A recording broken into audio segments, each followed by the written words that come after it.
بسم الله الرحمن الرحیم. السلام علیکم. زمارونو خویندو، نن درته د الله پاک صفاتینو الکریم جل جلاله د دې معنا او خواص خایم چې زمونږ د پاره کې ډېرې فایدې او برکتونه دي.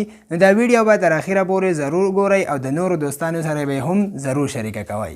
زمارونو خویندو، الکریم جل جلاله دا د الله پاک صفاتینو دی. معنی دا ډېر سخی. د دې یو دوه خاصیتونه دي، دغه درته وایم. نمبر 1 خاصیت دا د زمارونو خویندو چې څوک هم د اوده کېدو په وخت کې دا یا کریم لولي او اوده کېږي، نو انشاء الله پاک به دته په عالمانو او صالحانو کې عزت ورکوي او د غیبو نه به ورته روزي ورکوي. نمبر 2 خاصیت دا د زمارونو خویندو چې څوک هم دا الکریم ذو القول الوهاب دا په کثرت سره وایي، نو انشاء الله د ده په اسبابو او احوالو کې به برکت ښکاره شي. نو دا دوستانو د الکریم جل جلاله د دې دوه خاصیتونه، امید ده چې تاسو به پوه شوئ.